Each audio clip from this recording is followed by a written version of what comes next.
Welcome back. आज के video में हम पढ़ेंगे काइनेटिक्स ऑफ कंसेक्यूटिव रिएक्शन। इससे पहले वाली वीडियो में मैंने डिस्कस किया था काइनेटिक्स ऑफ पैरेलल रिएक्शन। उस वीडियो का आपको लिंक डिस्क्रिप्शन में मिल जाएगा। अब ये काइनेटिक्स ऑफ कंसेक्यूटिव रिएक्शन बहुत इंपॉर्टेंट है, गेट में बहुत बार पूछा जाता है। इनफैक्ट गेट 2020 पे भी इसमें क्वेश्चन आया हुआ है, तो इस टॉपिक को बिल्कुल भी छोड़ के नहीं जाना। कुछ नहीं है, सिर्फ एक फॉर्मूला आपको याद करना है और उसी फॉर्मूला के बेस पे काफी क्वेश्चंस जो है वो देखने को मिलते हैं। डेरिवेशन को अच्छे से समझेंगे, डेरिवेशन को याद करने की जरूरत नहीं है, जस्ट आपको समझना है so that you can attempt any question from this topic, right. So next चीज जो हम करेंगे इस वाली वीडियो में वो है न्यूमेरिकल डिस्कस। हम दो न्यूमेरिकल डिस्कस करेंगे जो कि गेट में आए हुए हैं, तो वीडियो को एंड तक जरूर देखें। तो स्टार्ट करते हैं। स्टार्ट करने से पहले वी शुड नो कि कंसेक्यूटिव रिएक्शंस होता क्या है। कंसेक्यूटिव रिएक्शन में क्या है कि जैसे कोई भी रिएक्शन हो रही है, ए से हमें बी मिलता है, बी जो है वो आगे रिएक्ट करता है to give us C. Basically जो बी है product of one of the elementary reaction. Elementary reaction I hope आप समझते होंगे जो एक स्टेप में होती है। So product of the elementary reaction is acting as a reactant of the other elementary reaction। ठीक है, ऐसे ही reactions को हम बोलते हैं consecutive reactions। Let's say इसका जो rate constant है वो है K1 और इसका जो rate constant है वो है K2, right? अब A जो है वो B में चेंज हो रहा है, B जो है वो C में चेंज हो रहा है। अब स्टार्ट करते हैं इसका काइनेटिक्स। Let's say हमने टाइम लिया 0 पे हमने रिएक्शन स्टार्ट की। रिएक्शन स्टार्ट करते हैं तो बी और सी तो तभी बनेगा जब ये रिएक्ट करेगा। तो कंसंट्रेशन ऑफ ए की हमने ली ए, तो बी की जो कंसंट्रेशन है वो क्या होगी 0 और सी की जो है वो कंसंट्रेशन होगी 0, राइट। उसके बाद at time t is equal to T, मतलब कुछ टाइम के बाद, लेट्स से 10 मिनट के बाद, 5 मिनट के बाद, इसकी जो ए जो है वो बी में चेंज होना स्टार्ट हो गया, बी जो है वो सी में चेंज होना स्टार्ट हो गया। तो हमने कहा कि ए की जो कंसंट्रेशन है वो क्या रह गई, एक्स रह गई। अब बी की क्या हो गई, वाई रह गई और सी की जेड बनेगी। हमें नहीं आइडिया, हमने निकालनी है इसकी कंसंट्रेशन कितनी कितनी बनी होगी इतने टाइम के बाद। अब जो ये स्टार्टिंग वाली कंसंट्रेशन है वो किसके इक्वल होगी, इन तीनों के कंसंट्रेशन के इक्वल होगी। इससे ज्यादा तो वो बन नहीं सकता, जितना स्टार्टिंग में होगा उससे उतना ही टोटल होएगा। ए जो है वो किसके इक्वल हो गया, X plus Y plus Z. Fine, ये हमें एक रिलेशन मिल गया। अब ये रिलेशन बहुत इंपॉर्टेंट है, हम जो आप क्वेश्चन डिस्कस करने वाले हैं वो इसी रिलेशन पे बेस्ड होगा, ठीक है। तो इस रिलेशन को याद रखना है। जो स्टार्टिंग वाली कंसंट्रेशन है ए वो किसके इक्वल होगी, एक्स वाई प्लस जेड। अब स्टार्ट करते हैं काइनेटिक्स निकालना। अब कंसंट्रेशन ए की डिक्रीज होनी विद टाइम, रेट बोलते हैं जिसको, जो कि गिवन होगा, it's given by rate constant K1 और concentration of A, right. So A की कंसंट्रेशन एट टाइम t कितनी है, x, देखो यहाँ पे x bye dt। K1 A की कितनी है, x। अब इंटीग्रेशन करना है जो कि हम सभी रिएक्शंस में करते आए हुए हैं, जो हमने पहले भी की है, पैरेलल रिएक्शन में भी किया है, फर्स्ट ऑर्डर रिएक्शन में भी किया है, कितनी बार कर चुके हैं। इंटीग्रेट करना है with in the proper limit. जब मैं इसको इंटीग्रेट करूंगी, कहां से लेके इंटीग्रेट करना है, ए से लेके x तक जा रहा है हमारा। ए हमारा स्टार्टिंग है, डिक्रीज हो रहा है ना, that's why we are writing minus. Minus का साइन मैंने आपको इंट्रोडक्शन पार्ट में बताया था काइनेटिक्स की कि क्यों यूज करें, क्योंकि ए की जो कंसंट्रेशन है वो डिक्रीज होती जा रही है। अब ए जो है वो x तक जा रहा है, is equal to K1t, right. इसको जब हम इसको सॉल्व करेंगे क्या आएगा, dx बाय x की इंटीग्रेशन क्या होती है, ln x होता है और a से x तक जा रहा है, ठीक है। उसके बाद K1t, ठीक है, क्या आ रहा है, K1t आ रहा है। अब जब मैं इसको सॉल्व करने लगूंगी, मैंने माइनस बाहर लगा दिया, मैंने जब इसको सॉल्व किया माइनस ln, यहाँ पे आएगा माइनस ln को बाहर रहने देते हैं और लिमिट्स पुट करते हैं। पहले x आएगा माइनस, फिर आएगा a, ln a is equal to K1t, right. अब माइनस को अंदर ले जाएं, so minus ln x plus ln a is equal to k1t. So we can write it as a by x is equal to k1t. log की property use की है, जब भी log ऐसा होता है ln x minus ln y, we can write it as ln x by y. So I have told this property I don't know how many times. So we get this thing ln a by x is equal to k1t, right? उसके बाद a जो था वो क्या था, initial concentration, और initial concentration को हम डोनेट कर सकते हैं a नोट से, राइट? और x था concentration of a at time t, so we can donate it by at. So I can write it here a is equal to a note, और x को हम लिख सकते हैं at into k1t. जब मैं इसको उधर ले जाऊंगी ln को, तो ये बन जाएगा e k1t. मैंने इसको रेसिप्रोकल किया at by a note, this can be written as e minus k1t, and this is the equation for consecutive reaction which is same like first order reaction. First order reaction में भी हमारे पास यही equation आती थी ना, क्योंकि ये first order reaction ही हो रही है, ए से बी तक जा रहा है, तो कंफ्यूज नहीं होना. कंसेक्यूटिव रिएक्शन में जो ए की concentration at time T will give the same equation as first order equation. तो ए टी जो है वो क्या आ गया, ए नॉट ई माइनस k1t.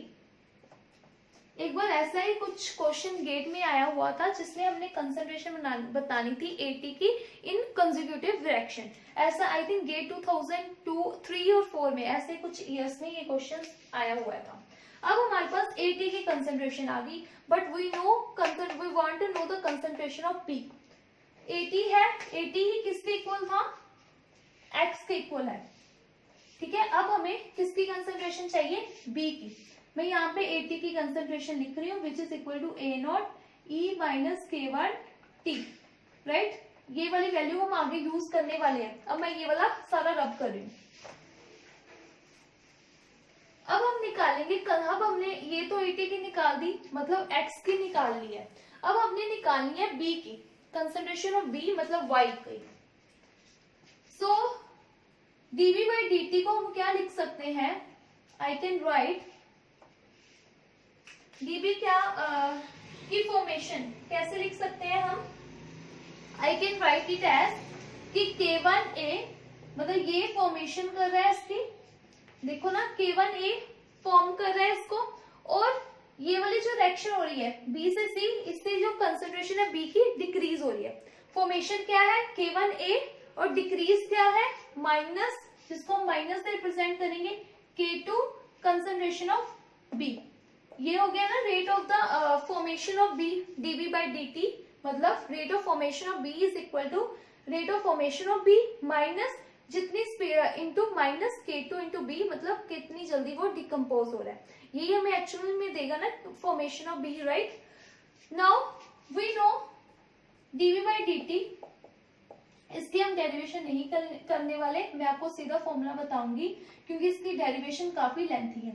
ए की कंसंट्रेशन किसके इक्वल है, ए नॉट ई माइनस जो हमने अभी निकाला है k1t इंटू k2b, राइट. जब हम इसको सॉल्व करेंगे, पूरी इंटीग्रेशन काफी मुश्किल है, so I am going to tell you that directly the value of bt which is equal to y. bt ही concentration of b at time t is equal to y है ना, तो y इसकी value आएगी starting concentration a की, जो कि है a नॉट, जिसको हम a नॉट से रिप्रेजेंट कर सकते हैं, into k1 divided by k2 minus k1 into e minus k1t minus k e minus k2t. तो ये फॉर्मूला है, and this is very important formula. इसी फॉर्मूला बेस्ड क्वेश्चन आया था गेट 2020 में, ठीक है. गेट में केमिकल काइनेटिक्स काफी इंपॉर्टेंट चैप्टर है. 2020 में 19 में काफी मतलब सिमिलर से क्वेश्चन जो है वो देखने को मिले हैं. तो ये वाले फॉर्मूला बेस्ड भी क्वेश्चन आया था. जो हमने लास्ट फॉर्मूला किया था पैरेलल रिएक्शन का, वो भी थोड़ा सिमिलर सा था. ये कंसेक्यूटिव, इसको आप 2-3 बार नोटबुक पे लिखोगे अच्छे से तो आपको याद हो जाएगा, पर काफी कंफ्यूजिंग है इसको, इसलिए फॉर्मूला को बार बार रिवाइज करते हुए चलो, ठीक है, तो लास्ट तक आपको भूले नहीं. अब ये हमारे पास कंसंट्रेशन आ गई बीटी की, मतलब वाई की। अब हमें लास्ट में चाहिए जेड की कंसंट्रेशन। इस पे अभी तक कभी क्वेश्चन नहीं आया जेड की कंसंट्रेशन पर, still we will do it by using this formula. तो हमें पता है हमारे पास बीटी की आ गई है, यहीं पे करते हैं पर पूरा आना मुश्किल है, पर still we will do here only. A X की कंसंट्रेशन हमने निकाल ली थी जो कि थी 80, वाई की हमने निकाल ली है, जेड की हमने निकालनी है। ए क्या है, starting concentration which we donated as A naught. A naught है ना स्टार्टिंग में, जिसको ए नोट से डोनेट करते हैं। एक्स की कंसंट्रेशन हमने निकाली थी जिसको हमने 80 से डोनेट किया था, जो कि है ए note E minus K1 T। Y की क्या कंसंट्रेशन है, ये वाली सारी K1 K2 minus K1 E minus K1 T minus E minus K2 T plus Z, इसकी हमने कंसंट्रेशन निकाल लिया। तो मैं Z को इधर ले जाऊं और ये वाला ए नोट इधर ले जाऊं। जब मैं इसको लेकर जाऊंगी यहाँ पे Z जो है वो प्लस में है ना, तो इसको इधर ही रहने देती हूँ, Z को मैं इधर रहने देती हूँ, ये वाली पूरी टर्म उठा के उधर ले जाती हूँ। तो ये आ जाएगा A naught minus A naught. Again I am telling you, आपको ये कुछ याद रखने की जरूरत नहीं है कि कैसे कर रही हूँ, आपको फाइनल इक्वेशन याद होनी चाहिए, वो ही इंपॉर्टेंट है। फिर भी मैं आपको ये करके दिखा रही हूँ ताकि आपको अगर आप एग्जाम में भूल जाओ तो आप निकाल सको, राइट। अब यहाँ से इन तीनों ही टर्म में I can take A naught common, ले सकती हूँ कॉमन। यहाँ आ जाएगा 1 माइनस ई माइनस K1T, ध्यान से लिखना है अदरवाइज डेरिवेशन का आंसर गलत आ जाएगा। K1 K2 minus K1 into E minus K1T minus E minus K2T, right. अब मैं लूंगी एलसीएम, इस टर्म का एलसीएम लूंगी, ये पहली टर्म का, इसको इग्नोर, इसको नहीं लूंगी इसका एलसीएम। तो 1 को मैं ऐसा सच रहने दूंगी, इसका जब मैंने एलसीएम लिया मतलब इसको पूरे से मल्टीप्लाई करना पड़ेगा, तो आंसर आएगा, सिंपल मैथ कर रही हूँ, K1T, जब मैं इसको माइनस, ये माइनस माइनस है माइनस हो जाएगा, और यहाँ पे plus K1 into E minus K1T, इसको मैं अंदर मल्टीप्लाई कर दूंगी, minus K1 E minus K1T, और ये माइनस माइनस प्लस हो जाएगा K1 E माइनस K2T। अब कॉमन में आ जाएगा K2 माइनस K1, राइट। अब टर्म्स जो है वो कैंसिल होगी, ये दोनों टर्म्स सेम है पर इनके साइन अलग है, ये कैंसिल हो जाएगी और हमारे पास ये बच जाएगा K2 E minus K1T plus K1 E minus K2T, जिसको हम लिख सकते हैं A नोट 1 माइनस K2, ये वाली टर्म बची और ये वाली बची है ना, तो इसको हम लिख सकते हैं 1 by K2 minus K1 into K2 E minus K1T minus ये वाला। अब माइनस यहाँ पे ये कॉमन माइनस नहीं था, ये K2 का माइनस है, तो हम इसको ऐसे लिख सकते हैं कि ये यहाँ पे मैं प्लस कर दूं, क्योंकि जो K1 है वो क्या है, प्लस का है, तो यहाँ पे K1 वाली टर्म लिख दूं, ठीक है। और ये वाला जो K2 जो माइनस का है वो यहाँ लिख दूं, K2 E माइनस K1T, ठीक है, हो गया। ये आ गई Z की वैल्यू, ये भी आपको याद करना है। अभी तक कोई भी क्वेश्चन नहीं आया जिसमें Z की वैल्यू पूछी गई हो, अभी तक तो नहीं आया। Y की वैल्यू जरूर पूछी गई है, वैसा क्वेश्चन हम करेंगे भी आगे, गेट जो 2020 में आया हुआ है। अब नेक्स्ट जो हमने स्टार्ट करना है वो है ग्राफ। ग्राफ देखेंगे हम इस केस में कैसे ग्राफ बनता है। हमारे पास दो K1 की वैल्यूज है, इस वैल्यू को भी याद कर लेना, maybe in the future आ सके, क्योंकि अगर वो बी वाली पूछ सकते हैं तो ये वाली भी पूछ सकते हैं। अब ग्राफ देखते हैं। हमें पता है रिएक्शन कैसे हो रही है, ए से बी, बी से सी बन रहा है, K1 K2 ऐसे कुछ ग्राफ। अब ग्राफ देखेंगे इसका। ग्राफ में क्या देखेंगे, हमने ना दो कंडीशंस लेनी है। पहले केस 1 लेते हैं जिसमें हम बोल रहे हैं कि जो ए है, सॉरी ए नहीं, जो K1 है उसकी वैल्यू काफी ज्यादा है एज कंपेयर टू K2। ठीक है, K1 की वैल्यू जो है वो काफी ज्यादा है K2 से। इससे क्या होगा, K1 की वैल्यू ज्यादा होने की वजह से A जो है वो बहुत जल्दी B में चेंज होगा। मतलब A जो है डिक्रीज होगा शार्पली, शार्पली डिक्रीज होगा ना टाइम के साथ। सेम वे B जो है वो इंक्रीज होगा शार्पली, बहुत जल्दी जल्दी इंक्रीज होगा, क्योंकि B का जो रेट बनने का है वो काफी ज्यादा है। बट अगर हम K2 की बात करें, बहुत कम होने की वजह से, मतलब B का C में चेंज होना बहुत कम होगा। ऐसा क्वेश्चन है जैम में आया हुआ है जिसमें K1 और K2 की वैल्यूज पे डिपेंड था, आंसर था वो MSQ पूछा गया था। ठीक है, तो जो B है, K2 जो है वो बहुत कम होने की वजह से, मतलब B जो है डिक्रीज बहुत स्लोली होगा। ठीक है, तो we can say B decrease slowly. Same way C जो इंक्रीज होगा, अब C इंक्रीज हो रहा है ना, B जो है वो C में चेंज हो रहा है, इंक्रीज होगा स्लोली। तो ग्राफ कैसे बनेगा, यहाँ पे है कंसंट्रेशन, राइट, यहाँ पे है कंसंट्रेशन और यहाँ पे है टाइम। पहले हम A की बात कर देते हैं। A ने डिक्रीज होना है शार्पली, मतलब A ऐसे करके डिक्रीज होगा। ठीक है, बहुत शार्पली डिक्रीज हो रहा है, एकदम आप देख सकते हो स्लोप काफी ज्यादा है, एक इतने ही टाइम में ये इतना डिक्रीज हो गया। अब B ने शार्पली क्या होना है, इंक्रीज होना है। तो दूसरे पेन से बनाती हूँ। B ने शार्पली इंक्रीज होना है, मतलब एकदम से इंक्रीज होना है।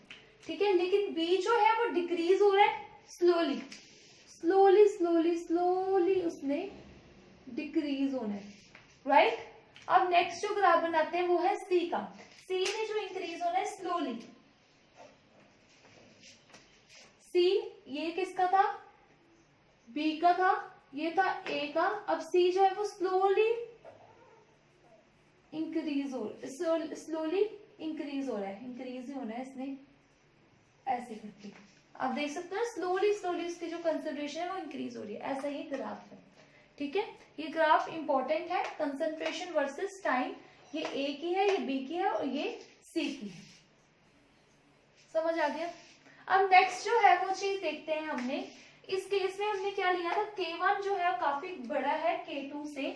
अब नेक्स्ट जो केस है उसमें लेते हैं case 2, K1 less than K2, काफी छोटा है K2 से। अब क्या होगा, K2 ज्यादा है K1 से, मतलब कि K1 बहुत कम है, इसकी वजह से क्या होगा, A जो डिक्रीज होगा स्लोली होएगा।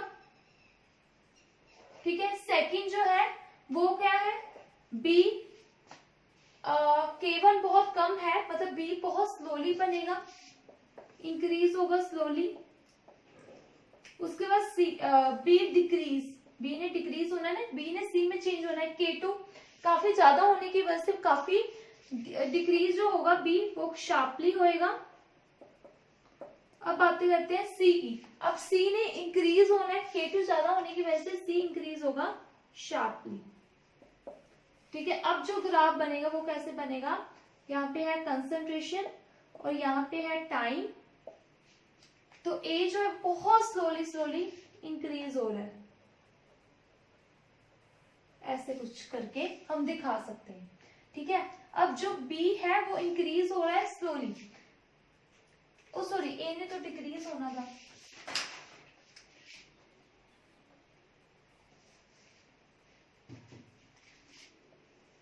ये टाइम है, A डिक्रीज हो रहा है बहुत स्लोली ऐसे।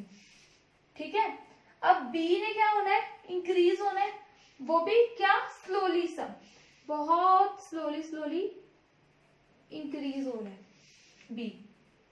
ठीक है, और इसने डिक्रीज होना है शार्पली, शार्पली डिक्रीज हो रहा है। ठीक है, A डिक्रीज हो रहा है स्लोली, बी इंक्रीज हो रहा है स्लोली और शार्पली डिक्रीज हो रहा है, बहुत शार्पली डिक्रीज हो रहा है। ऐसे भी हम दिखा सकते हैं, ठीक है। अब सी ने इंक्रीज होना है शार्पली, वो थोड़ा ऐसे करके कब आ जाएगी सी की, तो ऐसे करके ग्राफ बनेगा in case of K1 K2 greater than K1। Fine, okay. अब इसमें ना हम बात करेंगे स्टेडी स्टेट अप्रोक्सीमेशन की। कुछ रिएक्शंस में जो कंसंट्रेशन है बी की वो क्या है, इस पे ना क्वेश्चन आए हुए हैं कि कंसंट्रेशन ऑफ बी की जो है वो क्या है, कांस्टेंट रहती है, ठीक है। बी की मतलब पूरे रिएक्शन में जो कंसंट्रेशन है वो कांस्टेंट रहती है, मतलब स्टार्टिंग में और एंड में छोड़ के ओवरऑल जितनी पूरी रिएक्शन के दौरान इसकी जो कंसंट्रेशन है वो क्या रहती है, कांस्टेंट रहती है। उसको हम बोलते हैं स्टेडी स्टेट अप्रोक्सीमेशन। इसको मैं आगे वाली वीडियो में अच्छे से डिस्कस करूंगी क्योंकि इस पे बहुत क्वेश्चन आते हैं, ठीक है। स्टेडी स्टेट अप्रोक्सीमेशन, इस अप्रोक्सीमेशन में हम क्या लेते हैं कि जो बी है, बी की कंसंट्रेशन जो है वो चेंज नहीं हो रही, मतलब dB by dt, change in concentration by dt वो क्या है, 0, मतलब ये पूरी रिएक्शन में क्या है, कांस्टेंट है। ऐसी कंडीशन में हम इसको बोलते हैं, ये क्या है, स्टेडी स्टेट अप्रोक्सीमेशन। और हम यहाँ पे लगाते हैं एक कंडीशन, वो है कि rate of formation of B, जिस स्पीड से वो बन रही है, is equal to rate of deformation of B. ये बेसिकली किस पे लगती है, इंटरमीडिएट्स पे लगती है, मेशन ऑफ बी। ये हम नेक्स्ट वाली क्लास में करेंगे और इस पे क्वेश्चन पे देखेंगे कैसे क्वेश्चन पूछे जाते हैं, ठीक है। सो अब हम डिस्कस करने वाले हैं न्यूमेरिकल जो आए हुए हैं इस टॉपिक से, राइट। सो स्टार्ट करते हैं।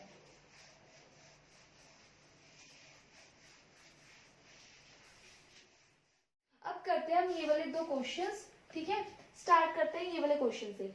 इन a reaction reactant is converted into product Y and Z consecutively। तो वर्ड consecutively लिखा आ गया तो इसको पैरेलल रिएक्शन वाला नहीं लगा देना, क्योंकि Y and Z दिया हुआ है तो आप पैरेलल रिएक्शन समझ लो नहीं। तो consecutive का मतलब क्या है, रिएक्शन जो है वो क्या है, रेक्टेंट अगर है कोई ऐसा, वो चेंज हो रहा है, तो consecutively का मतलब क्या है, जो रेक्टेंट है वो चेंज हो रहा है Y में, फिर वो चेंज हो रहा है Z में, ठीक है। Consecutively with rate constant K जो है 6 × 10⁻⁴, तो मतलब K1 और K2 ऐसे होते हैं ना। तो K1 हमें दिया हुआ है 6 × 10⁻² पर मिनट एंड 9 × 10⁻³ पर मिनट। K2 हमें दिया हुआ है 9 × 10⁻³ पर minute. Fine. If the initial respectively लिखा हुआ तो मतलब K1 और K2 की बात करें। If the initial amount of x is, तो अगर x का इनिशियल अमाउंट होता है 12.5, मतलब अगर रेक्टेंट जो है in reaction reactant is converted to, मतलब ये x होगा ना, तो x नोट हमें दिया हुआ है, तो यहाँ पे भी x कर लो ना, x नोट हमें दिया हुआ है 12.5 moles. The number of moles of Y formed, मतलब हमें Y का ही निकालना है, तो Y का पहले तो फॉर्मूला याद होना चाहिए। तो डायरेक्टली फॉर्मूला बेस्ड क्वेश्चन था, number of moles of Y formed after 10 minutes, 2020 में आया हुआ है और NAT टाइप है। NAT टाइप में हमें स्पेशली ध्यान रखना होता है यूनिट्स का, कि यूनिट्स हम से यूज कर रहे हो, ठीक है। तो हमें इसका फॉर्मूला पता होना चाहिए कि Y का निकालने का क्या फॉर्मूला होता है। तो फॉर्मूला क्या होता है, Y का होता है K1 A नोट यहाँ पे x नोट है, divided by K2 minus K1 E minus K1 T minus E minus K2 T, यही फॉर्मूला होता है, ओके। अब हमने क्या करना है, K1 की वैल्यू पुट करनी है जो कि है 6 × 10⁻² पर मिनट, और यूनिट साथ साथ में पुट करने हैं ताकि आपका कुछ भी गलत होने की पॉसिबिलिटी ना हो, राइट। अब A नोट की वैल्यू जो है,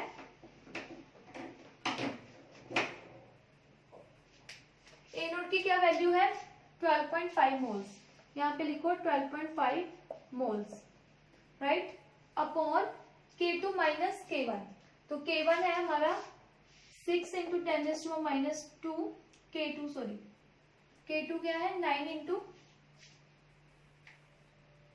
K2 माइनस K1 है ओके।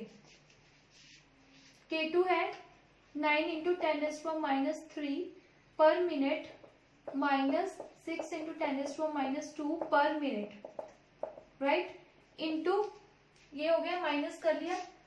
इसके बाद आता है E की वैल्यू पुट करना, E माइनस K1। टाइम कितना दिया हुआ हमें 10 मिनट्स, T दिए हुए हैं 10 मिनट्स ओके। जब आप इसको पुट करोगे K1 को 6 इंटू 10⁻² पर मिनट इंटू 10 यही आएगा। तो मिनट से मिनट कैंसिल हो जाएगा, ठीक है, कोई भी यूनिट्स नहीं बचेगी। माइनस E माइनस K2 कितना है 9 इंटू 10⁻³ पर मिनट, इसको मल्टीप्लाई करेंगे इंटू 10 मिनट, ये भी यूनिट कैंसिल हो जाएगी। यहाँ पे पर मिनट और मिनट से यूनिट क्या हो जाएगी कैंसिल हो जाएगी, ये तो कोई यूनिट्स नहीं बचेगी।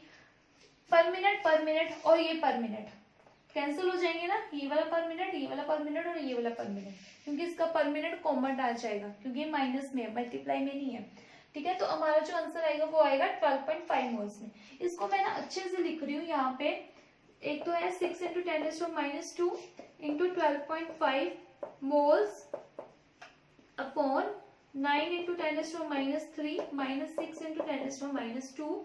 यहाँ पे E में क्या है minus 6 into 10⁻² into 10 minus 9 into 10⁻³ into 10 ऐसे करके है, राइट 9। हाँ, जब इसको सॉल्व करेंगे जो आंसर आएगा, E की पावर को अच्छे से सॉल्व करना सीख लेना, कैलकुलेटर यूज करना सीख लेना, तो बेनिफिशियल रहेगा।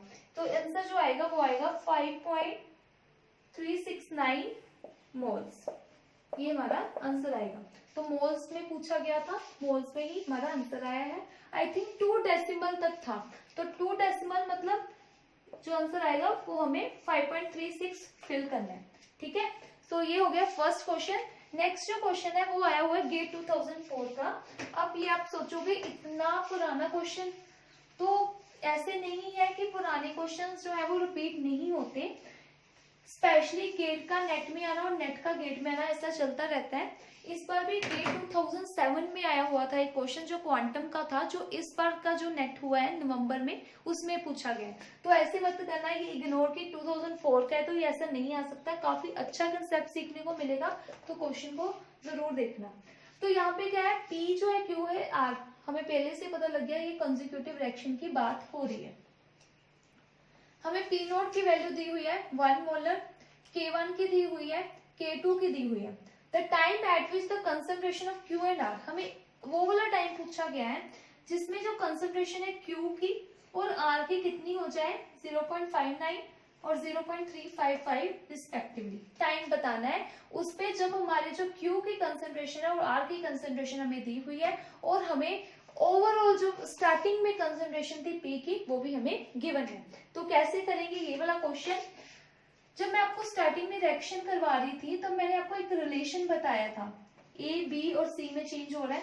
स्टार्टिंग में कंसंट्रेशन इसकी A है, इसकी 0 है, इसकी 0, हमें X हो गया, B की कंसंट्रेशन Y होगी और Z होगी, और मैंने बताया था जो A होगा वो किसके इक्वल होगा X plus Y plus Z।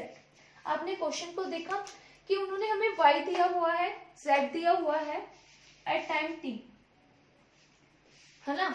कुछ उन्होंने पूछा गया कि T की वैल्यू निकालो, आपको Y गिवन है, Z गिवन है और X आपको X नहीं गिवन, हमें X भी नहीं गिवन और हमें A गिवन है, राइट, पर हमें T की वैल्यू निकालनी है। अब कैसे निकाल सकते हैं, इसका सिंपल सा फंडा क्या है, पहले हमें X पता होना चाहिए, but we know this relation कि A is equal to X plus Y plus Z, ये रिलेशन हमें पता है, राइट। सो यहाँ पे मैंने जो A है वो क्या है P नोट, P नोट था ना स्टार्टिंग कंसंट्रेशन मतलब A ओनली, तो यहाँ पे जो P है